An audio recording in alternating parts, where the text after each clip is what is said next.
Psicóloga doutora, ela vai falar sobre o tema O Jeitinho Brasileiro e seus limites, legalidade e poder judiciário. A Nancy Fonseca Gomes é psicóloga clínica, é doutora em psicologia pela USP, com tese sobre o comportamento ético e a moralidade no contexto do trabalho, professora universitária, consultora, psicodramista, especialista em psicologia organizacional do trabalho e membro da European Federation of Psychologists Associations. Professora, por favor.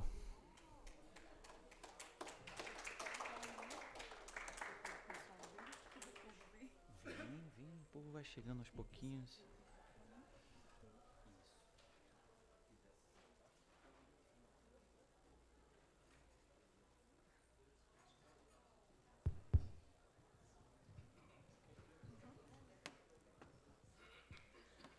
Boa tarde. Não escutei ninguém respondendo. Eu tenho um grande desafio. O que vocês costumam comer de terça-feira no almoço? Porque se fosse em São Paulo e fosse quarta, eu já sabia que ia ter um grande desafio de manter o pessoal acordado depois de uma feijoada, né? Então, estou vendo que voltaram poucos ainda. Eu vou tentar fazer com que vocês não durmam e o celular não seja tão atraente. Tá bom? Então, tá. Então, eu sou de São Paulo.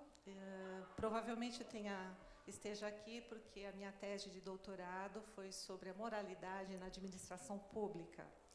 Então, o que a gente vai conversar aplicaria para esse contexto de vocês, mas também em qualquer outro contexto. Eu também fui servidora pública há bastante tempo, então eu conheço um pouco desse mecanismo, mas não sou advogada e não conheço profundamente a área de vocês, mas eu entendo que vai valer a pena prestarem atenção.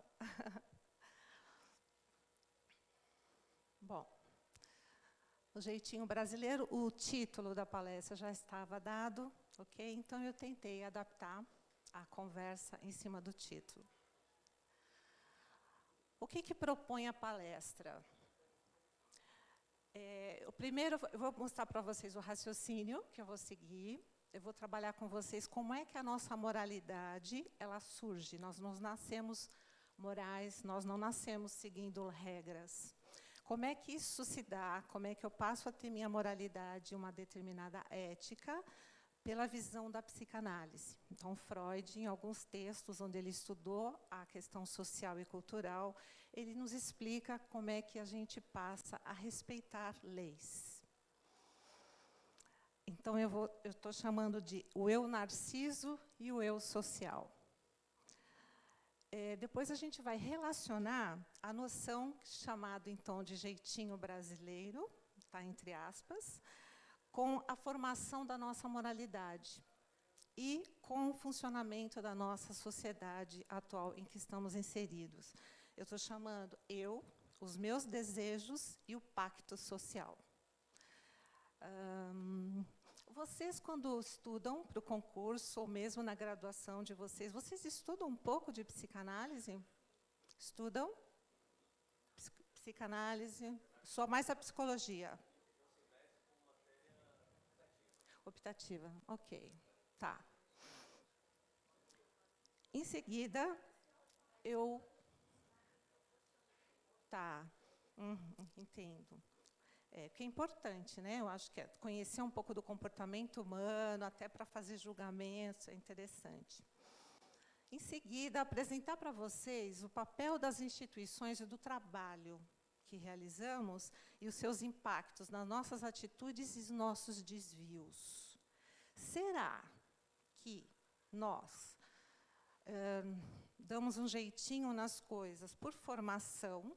A nossa moralidade é que está... Minha boca está ficando seca. Vou tomar na garrafinha, tudo bem? Será que praticamos o jeitinho no Brasil porque a nossa moralidade está fraca? Ou a instituição favorece? O que será? nós vamos falar um pouco disso. E dependendo do trabalho que eu realizo, eu posso ser mais ou menos, ter mais ou menos moralidade, dou mais jeitinho em determinadas áreas e menos em outra. Vamos falar também disso. A seguir... Opa!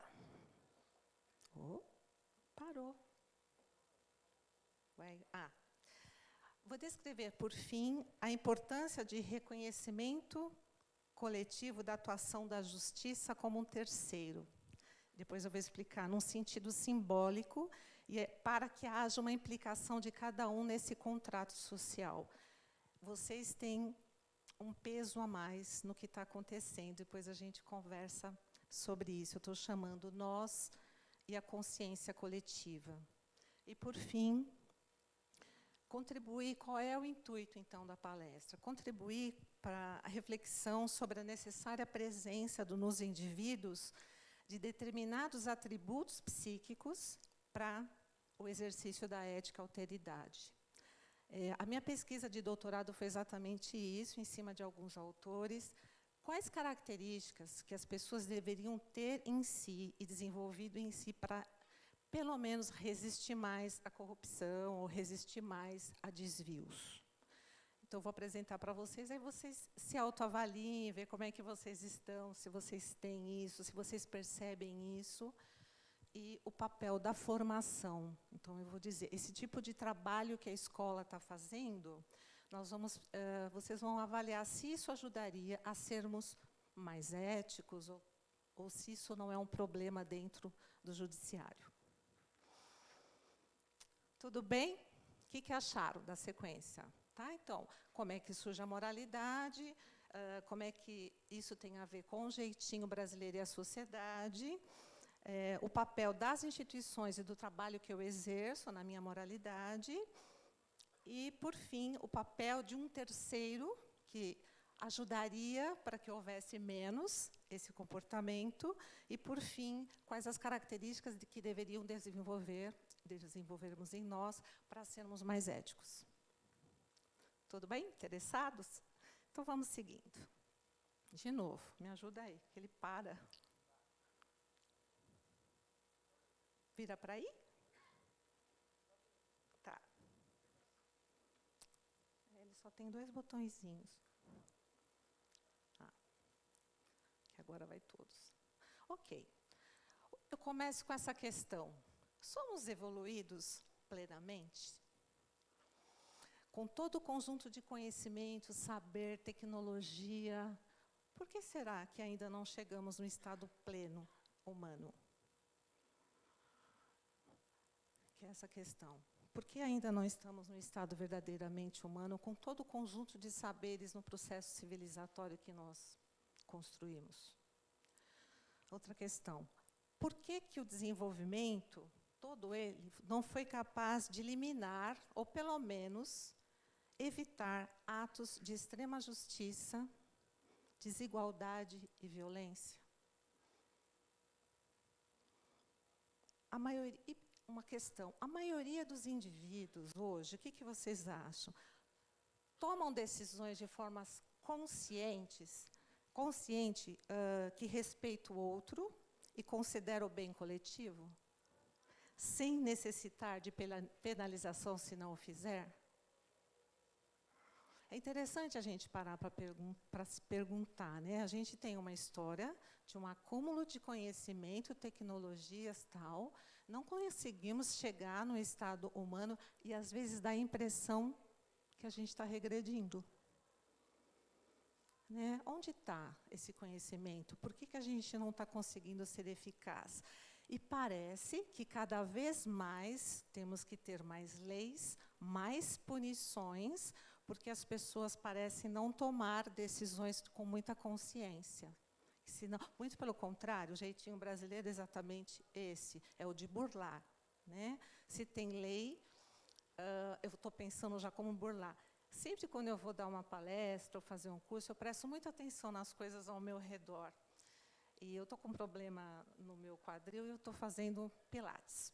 Na semana passada, e eu comentei com a professora, e um dos colegas que estava fazendo pilates comigo é funcionário público de uma determinada instituição, acho que eu não preciso dizer, não é da área de vocês, e aí eu vou ter que falar, senão vocês não vão entender. Ele faz os boletins de ocorrência policial, e a minha professora ela tinha tido um acidente de trânsito com um motoqueiro. E ele precisava fazer um boletim de ocorrência, tal. Aí ele falou, não, a senhora vai comigo, eu faço para você, tal. Aí eu perguntei para ele, mas ela não pode fazer pela internet? Porque eu achei que teria o boletim de ocorrência pela internet. Ele entendeu que eu fiz outra pergunta, ele falou assim, não, agora não dá. Sabe por quê? Porque tem câmera agora lá filmando, o meu computador tem... Olha, tudo quanto é lá. Então, não dá para eu fazer sem a presença dela. Eu falei, não é isso que eu perguntei. Não, mas fica tranquila que a gente já está pensando um jeito de burlar isso. Ok? Então, de que forma? Provavelmente isso ocorria com facilidade. Ele falou, eu cansei de fazer boletim para os meus amigos, não precisava da presença, mas agora puseram um monte de câmera lá. Então, já estou pensando como é que eu burlo a lei.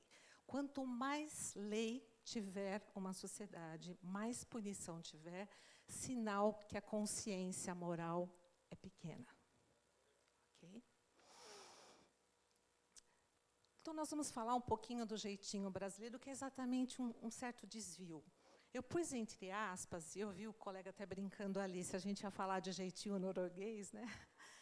Porque existem definições positivas do que seria jeitinho brasileiro, então fala do jogo de cintura, criatividade do brasileiro, flexibilidade. Tem outras que são bastante pejorativas e têm uma conotação ideológica, que só o brasileiro, por isso, jeitinho brasileiro. Tem uma certa discriminação preconceituosa sobre a nossa cultura. Não é só o brasileiro que faz isso, mas, como estamos aqui, vamos falar, então, do nosso jeitinho. Né? Então, o que nós vamos entender aqui na nossa fala? Que são práticas que vocês devem conhecer, de atos que desconsideram regras, desconsideram legislações, então, tanto aspectos legais como morais, ou que os burlam a partir de relacionamento interpessoal, habilidades que a pessoa tenha, ou redes de contato. Eu estou explicando porque vocês não devem conhecer isso, por isso que eu estou explicando o que é jeitinho brasileiro. Para ter facilidade, chegar a um determinado interesse e obter vantagens, ok? Então, nós não vamos abordar o aspecto positivo e nem vamos tratar isso como algo que é só o brasileiro que tem. Vamos falar de uma forma geral. Então, eu vou propor uma brincadeira para vocês, não é bem uma brincadeira, é uma coisa séria.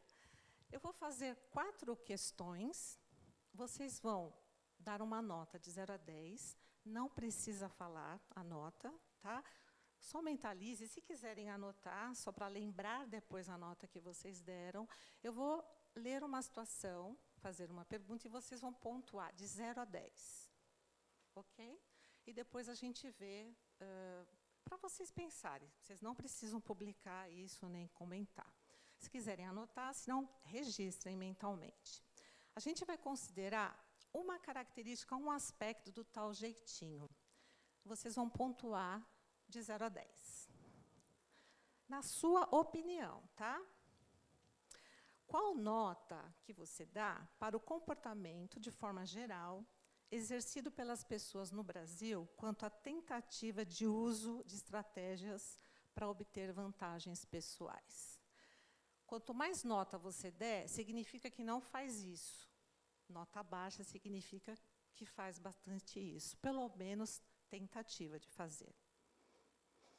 Então, para as pessoas, de um modo geral, no Brasil, tá? Vocês imaginem aí, de 0 a 10. Ok? Gravaram? Posso ir para a segunda? Qual nota para o comportamento, de forma geral, exercido pelas pessoas em órgãos públicos, quanto à tentativa de uso de estratégias para obter vantagens pessoais? Então, a princípio, de uma forma geral, no Brasil, a segunda a gente vai dar uma nota, então, pensando nos órgãos públicos. Guarda aí, ninguém precisa saber, tá? Posso ir para a terceira? quanto à unidade que você trabalha no TRT, qual a nota para o comportamento exercido pelas pessoas lá, quanto à tentativa de uso de estratégias para obter vantagens pessoais? Primeira, Brasil. Segundo, órgãos públicos. Terceiro, a tua área de trabalho. Ok? A quarta, finalmente, para você. Qual a nota você dá para o seu comportamento quanto à tentativa de uso de estratégias para obter vantagens pessoais? Então, 1, Brasil, país. Segunda, órgãos. Terceiro, a minha unidade. A quarta, para mim mesma. Posso ir? Vamos refletir. Qual a maior nota atribuída para você ou para o Brasil? Para você ou para os órgãos públicos? Se a sequência das notas, por um acaso, de menor para o maior, foi menor para o Brasil ou para os órgãos, e depois um pouquinho melhor para a área de trabalho, e, por fim, melhor para você, algo a se pensar, não é? Eu não faço essa questionário só para vocês, eu faço em todos os lugares que eu vou conversar. Em geral, as pessoas costumam se dar uma nota um pouco melhor. A área de trabalho, os órgãos públicos, o nosso país, são formados por instituições como a nossa, por pessoas, especialmente por pessoas como nós. Então, por que eu faço esse questionário? Para a gente se perguntar qual é a responsabilidade de cada um de nós na realidade que a gente vive. Em geral, é mais usual a gente enxergar esses comportamentos que a gente critica no outro. É mais difícil da gente reconhecer em nós. E mais para frente eu vou mostrar conceitualmente por que isso acontece. E é uma provocação para a gente. Porque os profissionais de saúde costumam chamar a isso da gente ver isso no outro e menos em nós, de terceirização da responsabilidade, ou síndrome do Noé. Você conhecem a síndrome do Noé? Noé comigo. Tá?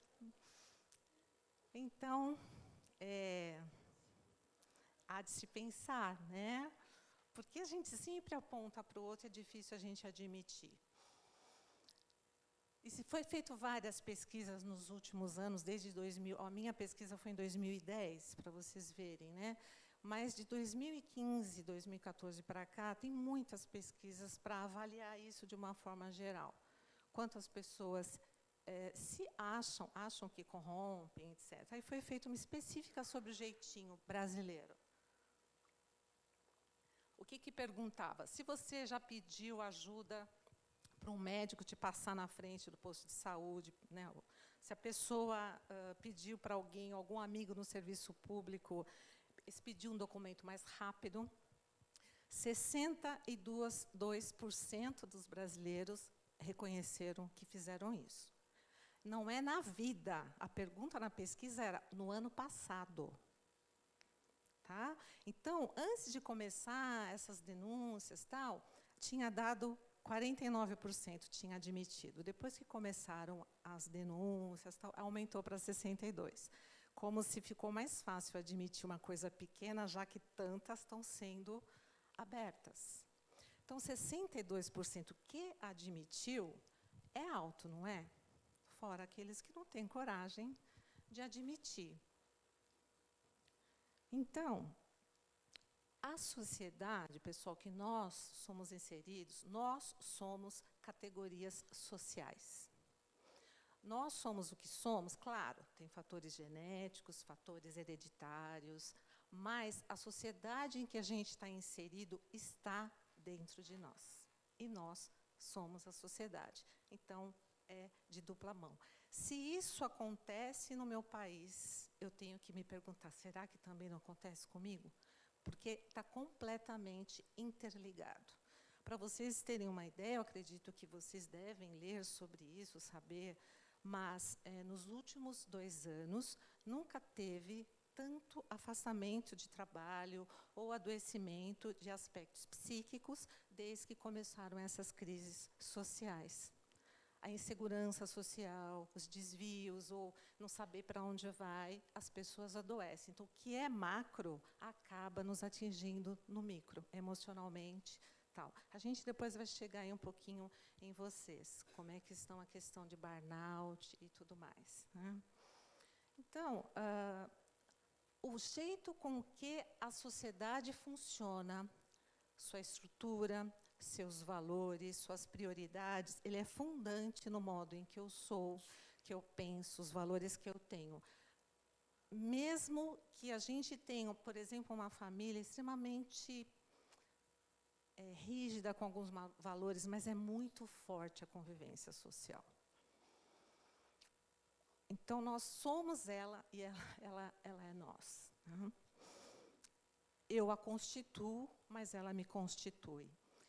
62% que não são nós responderam a isso, provavelmente entre nós. Pode ser que tenha aí também 62% de pessoas que admitam que fez alguma coisa para acelerar, foi para o bem. A gente geralmente faz porque acha que é para ajudar em alguma coisa. E mais, toda instituição tem em seu funcionamento, no macro, o que acontece na sociedade.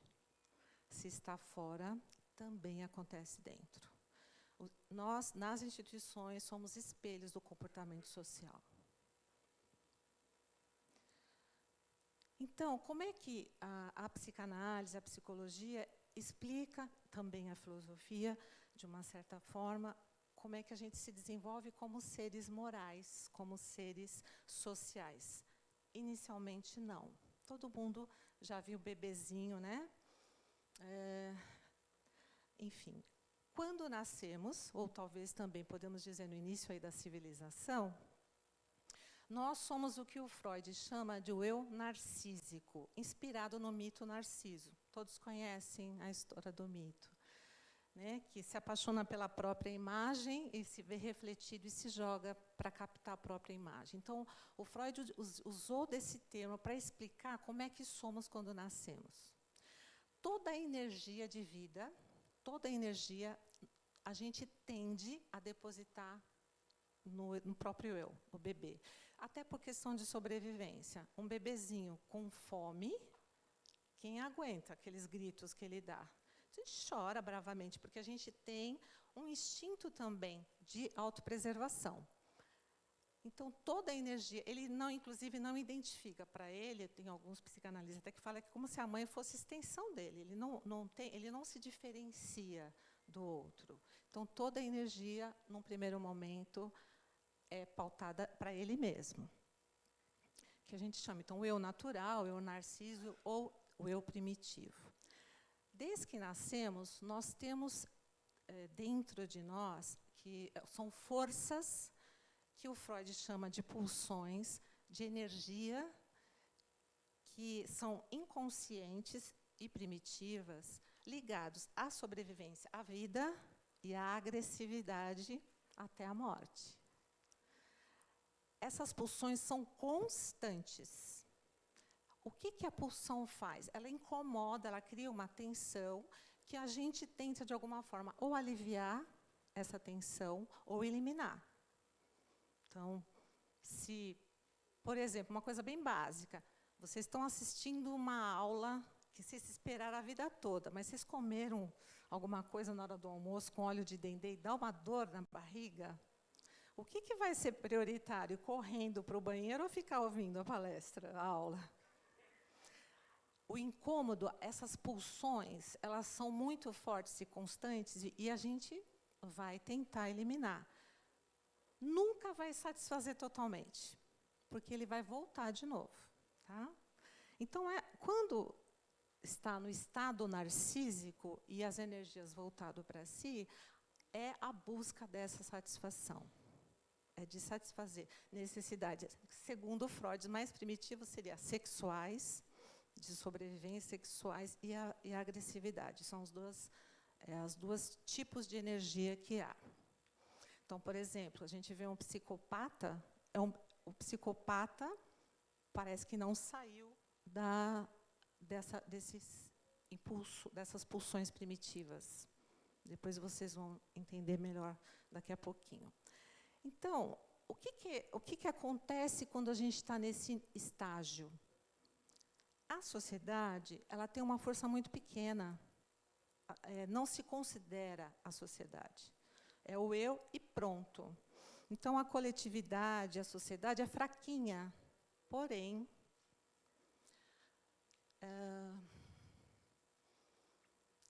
Brumadinho é um exemplo legal, mas, por exemplo, uma catástrofe da natureza é assustador? Alguém já viveu uma situação assim, bem, sei lá, estar no mar e pegar uma ressaca, ou não ressaca alcoólica, mas pegar uma tempestade? Então, há 3 coisas que o ser foi percebendo e que ameaçava essa soberba humana. Primeiro, perceber que a natureza ela é muito mais poderosa do que eu sozinho. É extremamente assustador uma avalanche, um terremoto, um vulcão, né? Aí essa soberba ela já começa a ser questionada ali. Segundo, o nosso corpo é extremamente frágil. Hoje, século XXI, a gente pode morrer por uma picadinha de um mosquitinho da dengue. Ou a própria pulsão, pessoal, pode ser contra nós. A pessoa que não consegue controlar essas pulsões primitivas são, por exemplo, em extremo. Hoje a gente, por exemplo, é muito comum mulheres que sofrem de feminicídio se mutilarem. Já viram isso? Cortar, fazer cortes. É a pulsão da agressividade. Ela também é uma autoagressividade. Então, a própria pulsão nossa nos coloca em risco se ela não for controlada. Por exemplo, pedófilos, a pulsão sexual completamente desenfreada, que não teve o controle, não passou por esse pacto com a sociedade para poder controlar suas próprias pulsões. E, por último, segundo Freud, a maior dificuldade e ameaça são as próprias relações entre as pessoas. Imagina a gente colocar uma comunidade, todos só vivendo, atuando em cima das suas pulsões. Não viveriam, todo mundo se mataria. Percebem? Então, tudo bem, eu ser narcísico atrás das minhas satisfações, só que todas essas ameaças me atacam. A sociedade é muito fraca para proteger os homens se não tiver um acordo entre eles. Olha, não dá para a gente viver só satisfazendo as nossas pulsões. O que acontece, então? Na sociedade, está dando para acompanhar, pessoal? Tá?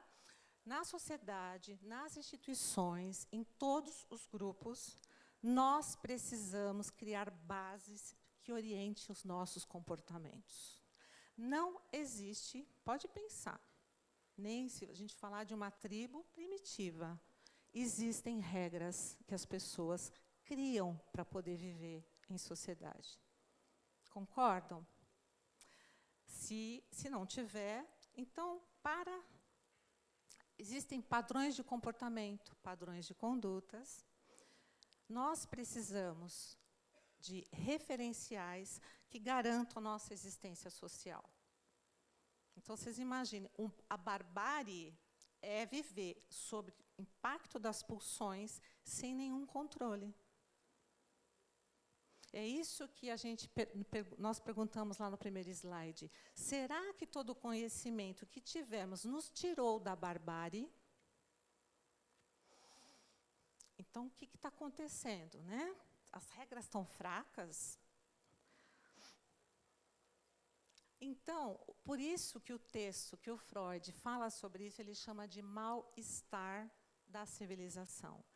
Para que haja sociedade, civilização e a gente obedecer regras, eu tenho que abrir mão das pulsões. Desse foco em mim mesmo. Eu tenho que deixar de ser narcísico e ser um eu social, um eu moral. Então, as pulsões, elas são fundamentais para a gente criar as regras sociais. Faz sentido, pessoal? Faz sentido? Tá. Bom, vamos continuando, que acho que vai melhorando. Então, para que haja sociedade, para que haja civilização, para que haja coletividade, precisa ter uma ética. Precisa ter uma moralidade, precisa ter códigos de conduta. Para isso, o homem precisa, então, aceitar, reconhecer esses códigos e se controlar, controlar o estado natural, o estado primitivo deles. Aí sim, de eu narcísico, eu passo a ser um eu moral, um eu social. Reconhecido entre nós, esse pacto, eu consigo me relacionar com o outro. Perceberam? Então, eu aceito esse código até por autopreservação, porque sozinho a gente não sobrevive. O ser humano precisa, ele é gregário, ele precisa dos outros para criar a sociedade. É a sociedade que protege a gente, deveria ser. Tá? Então, o que acontece com as pulsões, então? Vocês podem me perguntar. E essas pulsões, eu faço o que com elas? A gente sublima. O que é isso? Retirar todo o investimento dessas pulsões em mim e transferir para objetos ou situações aceitáveis socialmente. Aí sim, o eu, aí que a gente desenvolve a razão. O que é a razão? Eu sou consciente das minhas decisões. Eu faço por conta disso, por conta daquilo. Eu passo a ter um ideal de ajuda, inclusive social.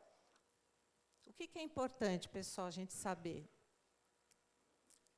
Eu só sou autônomo, eu só tenho consciência ética quando eu consigo transportar a minha vontade para um bem maior, para um bem coletivo. Tá dando para fazer sentido? Então, enfim, eu produzo bens, produzo conhecimento, vamos pesquisar sobre a saúde, porque o corpo não é frágil, aí surge a ciência, a medicina. Nós vamos produzir bens, informações e conhecimento para o nosso bem coletivo, para o bem comum. Eu saio do universo, então, extremamente particular para um universo coletivo. O que a sociedade dá em troca? A proteção. Referenciais éticos para todos seguirem. Então, eu abro mão dos meus prazeres, etc., mas eu tenho um retorno. A sociedade vai nos proteger, vai produzir conhecimentos e vai dar referencial para todos, o mesmo referencial para todos. O que acontece com as ameaças? Uma sociedade forte, seres fortes, indivíduos fortes. E ao contrário também, quanto mais, agora faz sentido, ó. Quanto mais autônomos nós somos, mais aceitamos essa ética da relação, menos se precisa de lei. Lei escrita. Porque aí nós teríamos a consciência moral. É uma consciência ética, não é uma imposição. Então, é aquilo que eu falei, quanto mais se precisa de uma lei que vá cobrar comportamento, menos consciência moral foi internalizada, menos pacto eu tenho com essa sociedade. Eu tenho pacto comigo mesmo. Ok? Até aí tudo bem? Porém, essa boca seca é porque eu estou muito honrada de estar aqui, viu? Para uma plateia exclusiva de magistrado é a primeira vez. Então, foi muito honrada de estar aqui. Então, por isso que a boca fica seca também. Psicólogo também tem essas coisas. Então, assim, pessoal, se fosse só assim, estava bonito, né? Vocês veem isso acontecendo? Esse controle, as pessoas não têm... Muito pelo contrário, o mal, hoje, de uns tempos para cá, é o narcisismo. É o voltar-se para si. Então, alguma coisa está errada nesse pacto. Ou o Freud errou, ou esse pacto não está funcionando. Não está funcionando. Tá? Quais as possíveis consequências, então, em nós, se não vivemos numa sociedade humanizada e nem equânime? A gente não abriu mão de uma coisa muito nossa, primitiva, em troca da proteção, das referências éticas, de uma sociedade que cuidaria de todos de uma forma idêntica? Não é isso que acontece. Os indivíduos estão sujeitos a renúncias psíquicas, pulsionais, além do que ele suporta, porque precisa ter o contrário. Precisa ser mútuo esse acordo, para justificar e manter e se resignar diante da realidade. Então, vamos ver o que tem acontecido. Falta de retorno da sociedade e, consequentemente, falta de identificação com o coletivo. Por quê? O sujeito não tem o retorno social da troca que ele esperava. Quanto mais injusta uma sociedade, mais violenta ela é. Já observaram isso? O sujeito não encontra a segurança e a proteção esperada. Ele experimenta injustiças, ele tanto no acesso aos bens, quanto na adequação das regras de ajustes das relações humanas. Então, assim, quer destruindo é quando você percebe que um determinado grupo tem, o outro é tratado de outra forma. Por que será que a violência maior ela é mais a população mais carente, mais discriminada? Pelo menos explicitamente, né? Existem outras violências.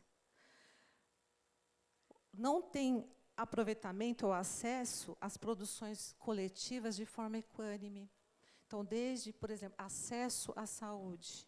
A gente já tem pesquisas, tal. Por que parte da população, ou parte, não tem acesso, o outro tem? Enfim, esse acordo não está funcionando.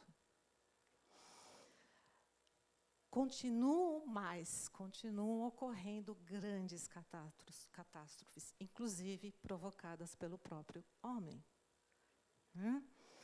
Parcela da população sofre os danos, outras não. Então, a gente já é fraco diante da natureza, a gente já se juntou para a gente se proteger com grandes obras, tal. E continuam ocorrendo. Então, toda aquela agressão à violência, que são os dois pulsões mais fortes, o da violência e o do prazer, eles estão represados, eles podem voltar-se contra a própria sociedade, inconscientemente. Eu não me identifico com essa sociedade. Então, eu picho parede, até atos de mais barbárie, sem controle. Faz sentido, pessoal? Então, eu posso jogar essas pulsões de volta contra a própria sociedade. Uma outra forma. Isso. Sim. Percebe? Eu volto para mim mesmo.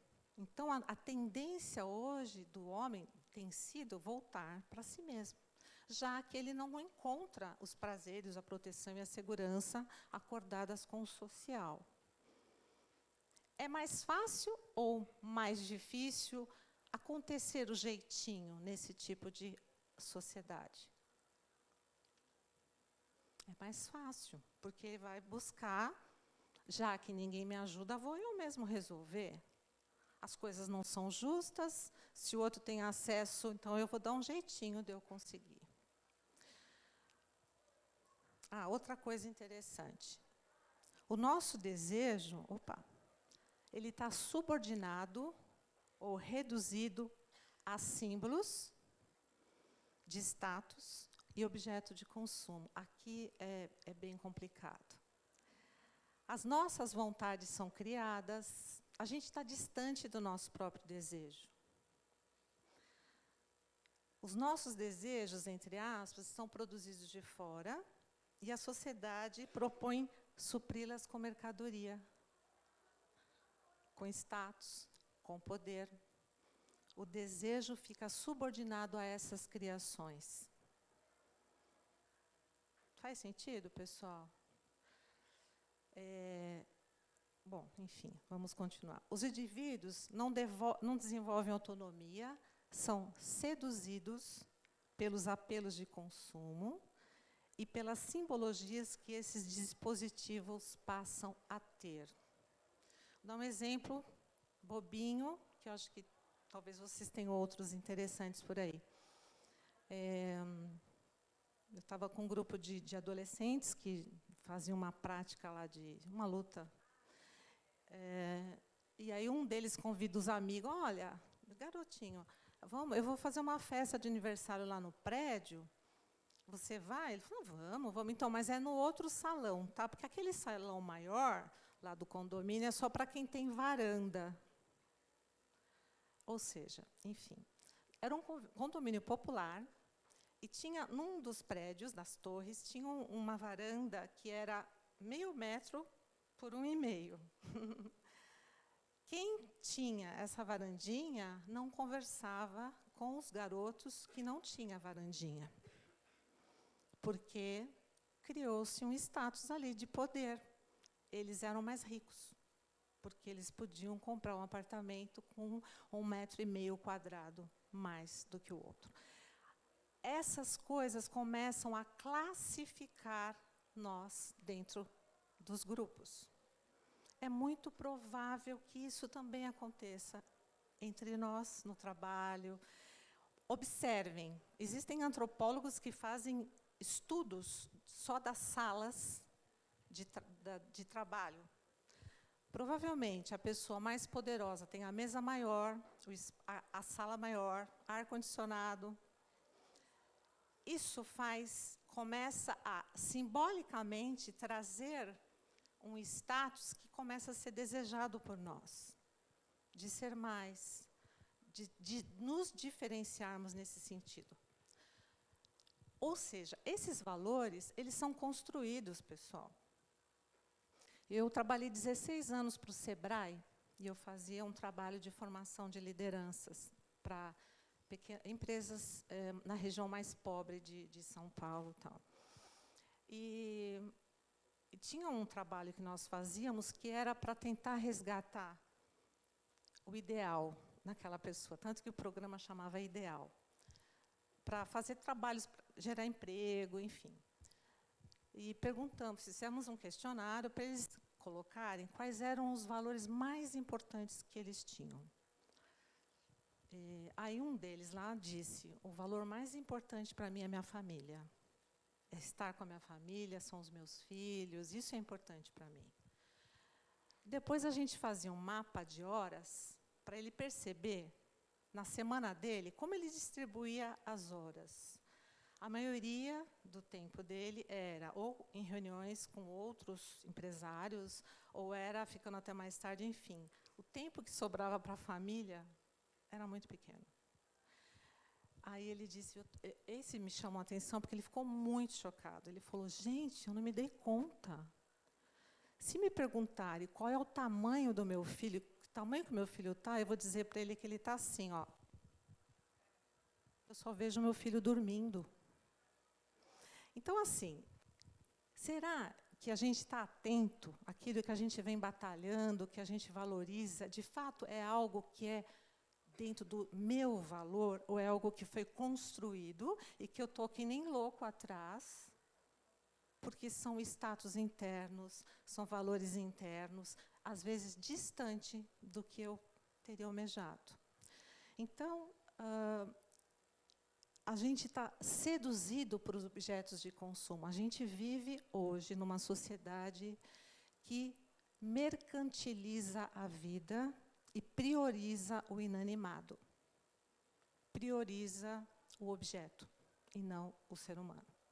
Né? Não faz muito tempo, saiu aí uma matéria sobre a empresa farmacêutica que, pela lei de mercado, se ela descobre, né, uma medicação que, enfim, gasta muito com uma medicação, ela tem um tempo que ela é exclusiva para comercializar aquela medicação até recuperar o investimento. Super justo, né? Mas se nesse meio tempo se descobre uma outra, muito mais barata, que não tem tantos efeitos colaterais, ele vai poder comercializar essa medicação? Não. É justo? É lei de mercado? Então, qual é a lei que está prevalecendo? A econômica, a de mercado ou a do humano? Então, a gente diz que a barbárie, a violência, ela é uma resposta a uma sociedade que comercializa a vida. A sociedade estimula a regressão dos indivíduos que agem de acordo com seus interesses. Então, a própria funcionamento social, com foco no econômico, todas as pesquisas vencendo, né, os conhecimentos, muitas vezes não é porque vai fazer um bem para a sociedade, é porque tem uma empresa que financia, porque é interessante. O conhecimento também tem sido pragmático, também por base de interesses. As pessoas acabam vivendo uma vida reduzida de sentido. Ainda nos desejos subordinados. Tem alguns autores, inclusive, que dizem, né, que foi um deles que eu estudei, da teoria crítica, que a gente não é indivíduo por inteiro, a gente é um pseudo-indivíduo, porque não temos consciência. Nossa consciência está mais ou menos, porque a gente corre atrás de coisas que são pregadas como interessantes, a gente não tem uma consciência moral, uma consciência ética plena. Que acreditam que os objetos de consumo e os status são seus, são genuínos. Quanto mais você pensa assim, mais fácil de fazer jeitinho. A minha pesquisa de doutorado, eu entrevistei centenas de gestores públicos. E eles chegavam a dizer mesmo que, em determinadas áreas que eles trabalhavam, se eles fizessem o, entre aspas, correto, eles eram otários. Você é trouxa? Ninguém faz isso, você é trouxa. Ou se impunha um ritmo de trabalho mais acelerado. Espera aí, vai devagar, pô, não é assim que funciona. Como se os valores tivessem invertidos. O estímulo ao consumo e essa razão, né, que é muito mais voltada para o mercado, vão em direção contrária ao pacto que a gente fez com a sociedade. Faz sentido, pessoal? Porque é como se a gente pactuou, né, com essa sociedade, mas é uma sociedade que estimula a gente voltar para o narcisismo. Então, para esse tipo de funcionamento social, quanto mais fraco o indivíduo for, quanto menos consciência ele tiver, melhor. Ok? Aqui que eu falei para vocês da justiça como um terceiro. A segurança psíquica nossa e a manutenção desse acordo inconsciente com a sociedade, da gente se autorregular, depende também da gente, dos sujeitos, reconhecerem a existência de um terceiro, que eu não estou vendo, mas a gente acredita que há um terceiro, que faça valer leis e acordos simbólicos. Faz sentido assim? Tudo bem, a gente não precisa fazer mais a justiça pelas próprias mãos. Tem uma instância que faz. Não é só na nossa sociedade, mesmo numa tribo, o pajé, é importante que tenha um ser, ele vai resolver o conflito, ele vai aplicar o mesmo conhecimento, o mesmo valor em qualquer situação. Pode ser o Estado, no nosso caso, pode ser até o Judiciário. Como é que fica, pessoal, quando o próprio Judiciário, que a gente vê, por exemplo, como aquele que é o justo, né, que vai julgar, se começa denúncias de que ele também é parcial? Então, quando é colocado em questão essa injeção desse terceiro, pode-se entrar no estado de pânico, um pânico coletivo, de depressão coletiva, de agressão, de desesperança, fortalece o cada um por si e a barbárie. Então, voltando, nos últimos 2 anos, a gente tem tido muitos problemas, em geral, de depressão, de tristeza, de desalento aqui no Brasil. Muitos por conta disso, de apostava em alguma coisa e depois nem isso dá mais para acreditar. É um desalento muito grande. Ou parte para violência desenfreada. Tem um psicanalista, não sei se vocês já ouviram falar, Jurandir Freire Costa. Ele é do Nordeste, né, mas ele mora no Rio. E ele tem um texto antigo, se não me engano, é de 88 esse texto, que ele chama Narcisismo em Tempos Sombrios. Naquela época, ele diz assim, ou a gente consegue retomar esse pacto e acreditar mais nessa sociedade, ou a gente vai chegar num ponto que a gente vai parar no semáforo e a gente vai ter medo de ficar parado. Né? A gente não vai mais acreditar em lei nenhuma. Não vai acreditar. Não, e se eu parar e se vier outro? E se vierem me assaltar? A gente fica com uma sensação total de desproteção. E pode cair na barbárie, que ele mesmo falava isso. Então, infelizmente, muitas coisas que ele escreveu. Então, ele fala assim, ele falava naquela época que a gente tinha 4 atributos. Narcisismo, violência, delinquência, eu não vou levar, cinismo, esses 4. Então, ele fala assim, hoje a gente vê muito isso. Eu acuso, mas eu faço. Então, ele fala assim, a mesma pessoa, um cara que assassina um caixa num banco, ele está cometendo a mesma infração de uma outra proporção, de uma mãe que estaciona em fila tripla na frente da escola para pegar o filho do colégio, e de um político que desvia dinheiro público. Todos estão baseados nesses 4 atributos, que tem a ver com uma sociedade narcísica, que é o que eu venho colocando aqui. Bom, estou até caminhando para o fim, até que estou indo rápido. Mais uma questão que é difícil para nós. O José Bleger também um psicanalista argentino. Ele diz assim, toda instituição sofre, padece do mal que ela pretende erradicar. Vou dar um exemplo.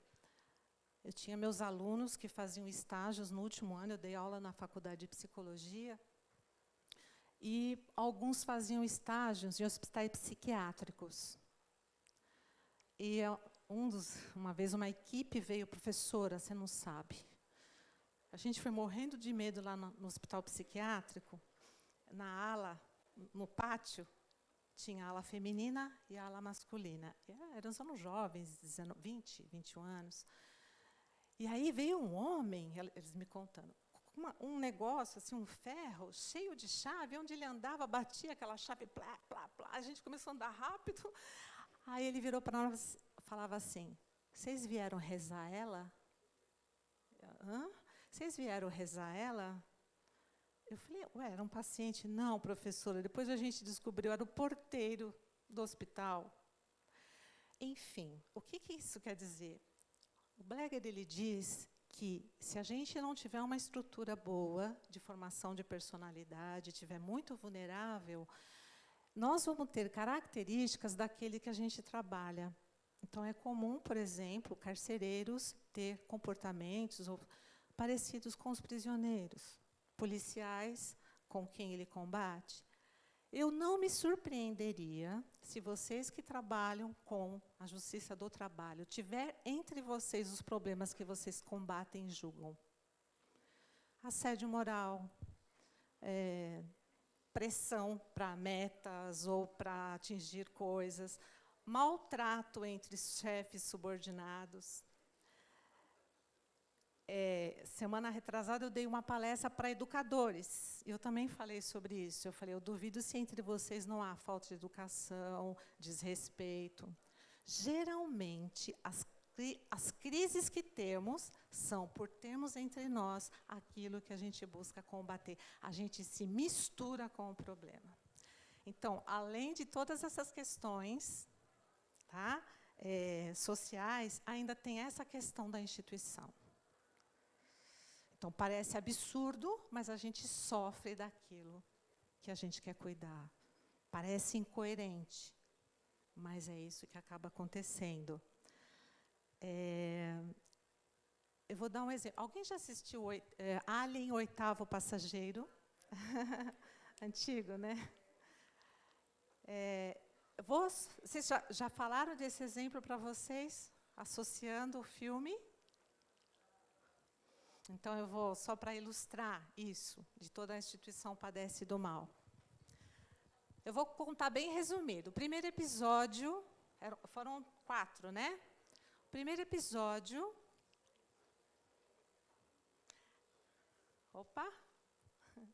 É uma nave que está fazendo pesquisa em alguns planetas.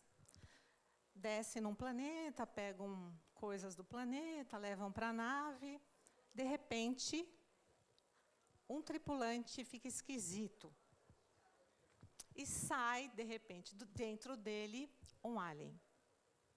Dentro da nave. E o episódio todo, eles combatendo o alien, para tirar o alien de dentro da nave. Enfim. Quando acaba, já fica um indicativo que vai ter o segundo episódio. Então, no primeiro episódio, o alien estava no planeta fora e invade a nave. Ok? Segundo episódio. Quem assistiu? Segundo episódio. O alien tinha outro alien dentro da nave. Só que era muito difícil achar o alien, porque ele se transmutava. Ele ficava do formato das maquinários, da cor do equipamento. Então, às vezes, estava a tripulação no mesmo espaço, procurando o alien estava lá, eles não viam. Ficou muito mais difícil de combater. A personagem principal, a atriz, a Sigourney Weaver, né?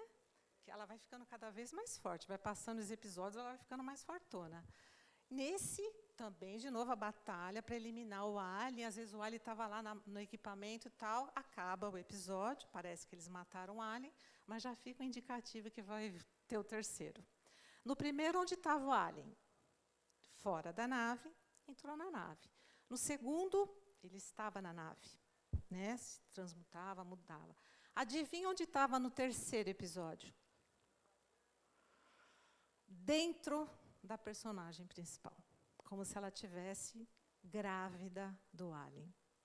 Você imagina a situação. Se ela fosse matar o alien, o que acontecia? Ela se matava. Então, vamos ver. E ele? Como que ia ser para sair de lá? Ele a preservaria, né? Ela morreria, enfim. Bom, acaba saindo do alien. Sorte que não era muito grande. Bom, enfim. E continua a luta ali para eliminar o alien. Tem um momento, pessoal, na cena, que o alien cruza o mesmo espaço que ela está.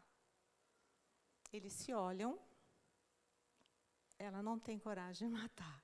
É assim, como se ele olhasse para ela olhasse para ele, e ela pensasse assim, puxa, nasceu de mim. E ele olhava para ela, puxa, mamãe, não teve coragem. Ele não mata ela, nem ela mata ele. Ele escapa. E essa foi a perdição, porque aí eles invadem a Terra. O que isso tem a ver com o que a gente está falando? toda instituição padece do mal. Nós, que imagem que a gente tem, né, da administração pública, ou sei lá o quê, o senso comum, né? Muitas vezes a gente entra com um ideal. A gente fala assim, eu nunca vou fazer isso, porque eu vou fazer isso, tal, tal, tal. Daqui a pouco, tudo aquilo que você criticava, que você dizia que nunca ia fazer, está na mesma sala que você, no mesmo departamento. Só que você não começa, já não enxerga mais, não percebe mais. O que acontece? Daqui a pouco ele está dentro de você. E a gente diz, a gente fica alienado. Perde a consciência, passa a estar alienado e tudo aquilo que a gente criticava, a gente passa a fazer. Então, eu vou deixar uma pergunta, sempre. O mais importante é, quando vocês estiverem em dúvida, se pare e se pergunte assim, para que eu estou aqui? Não é por quê, tá? De manhã eu peguei o professor falando, acho que é o Alisson, não é? Que ele disse, que ele perguntou para uma juíza, ela disse que tinha prestado o concurso e passou, não sabe mais muito bem por quê no trabalho, né? Quando a gente esquece o para que estou ali, é muito mais fácil de a gente se desvirtuar. Então, não é por quê, é para quê? Qual a diferença que eu estou fazendo aqui? Qual é o meu papel aqui? Então, muitos, com o tempo, a gente acaba perdendo essa noção. Como o meu tempo já está acabando, na pesquisa que eu fiz, pessoal, são esses os atributos que, além do narcisismo, hoje a gente tem tido pouco. Se a gente quiser formar cidadãos éticos ou qualquer profissional ético que não se desvia para o jeitinho, precisamos trabalhar, resgatar. Nós estamos perdendo a solidariedade, o senso crítico e a capacidade de julgamento. Dizer isso para o juiz é difícil, né? É ruim. Mas no senso comum, hoje a gente não estranha mais nada. É tudo normal. Então, perder a capacidade de estranhamento é um passo para a gente dar jeitinho nas coisas e achar que é por aí mesmo. Então, a gente tropeça em pessoas caídas na rua, é tudo normal, a gente não estranha mais. A gente que estranha. Compaixão, comprometimento, saber para que estou ali, consciência, comoção com a dor do outro. Dizem que hoje o problema maior não é a depressão, mas é a falta de empatia. Eu não me coloco mais no lugar do outro. A baixa consciência, a autonomia e a resistência à violência e à violação. Elas vai continuar, pessoal. No mínimo, eu tenho que ter resistência. Olha, eu acho que o meu tempo acabou. Infelizmente, não vou poder contar esse exemplo. Terminou já meu tempinho? Ainda dá para concluir? Acabou? Vou só concluir. E a última questão é, na pesquisa que eu fiz, pessoal, as pessoas que tinham mais consciência do trabalho que fazia e se identificava com o resultado do trabalho eram as pessoas mais fortalecidas na ética. Por isso que a gente tem que se perguntar para que eu estou aqui. Eu tenho que me reconhecer nesse trabalho. Isso fortalece muito a nossa dignidade. E, para encerrar, eu vou contar um exemplo para vocês. Eu fiz um trabalho, eu trabalho muito com o serviço público. Eu fiz um trabalho para o cemitério. O diretor da funerária queria que o trabalhador que trabalhava no cemitério, que também tinha jeitinho, alguns lá, começasse a trabalhar com a família em luto de uma forma mais consciente, que eles atendessem melhor aquela família e tal. A maioria estava em desvio de função, alcoolismo e uso de drogas, era bastante forte lá. Aí eu falei para o diretor, olha, o senhor tem pelo menos um funcionário, ele queria que eu trabalhasse com os coveiros. Um coveiro que prestou concurso, que está aqui por escolha, tenho. Ele está com quase 70 anos, não quer se aposentar. Ele gosta muito, é o exemplo para a gente de um bom funcionário. O filho dele também é coveiro e o neto, já é a terceira geração. Chamamos o coveiro, então, para conversar.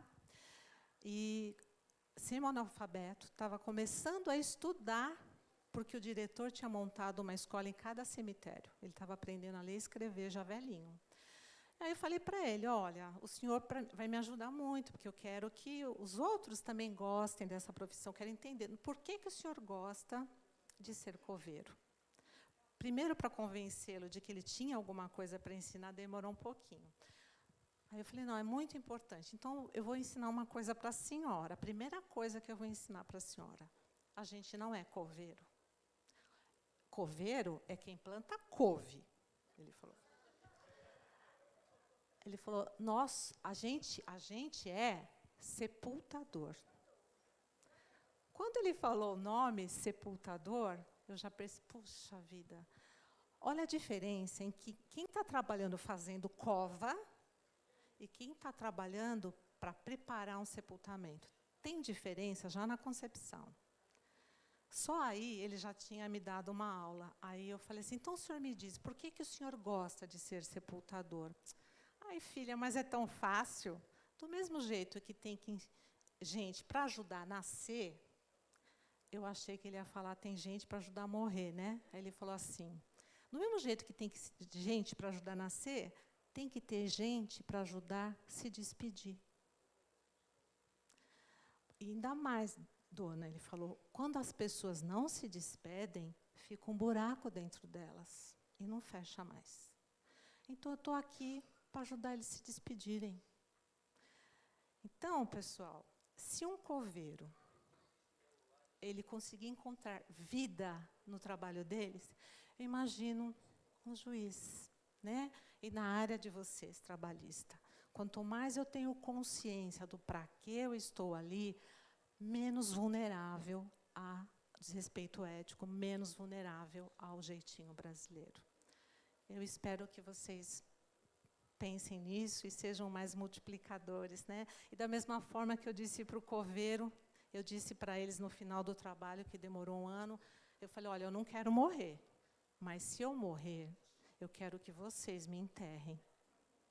Então, eu espero que também as pessoas que trabalham, que divulguem, né, que gerenciam essas relações, digam com prazer, eu prefiro que a Justiça do Trabalho da Bahia é que olhe por nós. É isso que eu tinha a dizer, então, pessoal.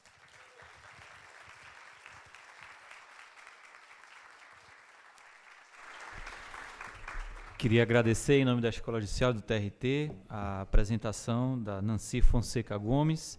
Eu queria pedir a gentileza, franquear a palavra a quem quiser formular alguma pergunta, se manifestar de alguma forma, esteja à vontade. E gostaria de pedir, em nome da doutora Margarete, a gentileza de doutora Léa para a entrega do certificado à nossa palestrante. Pode ser no transcorrer, para a gente ganhar tempo, se a doutora puder vir, já antecipamos. Se alguém tiver alguma pergunta, fique à vontade. Deixa eu tirar uma foto aqui.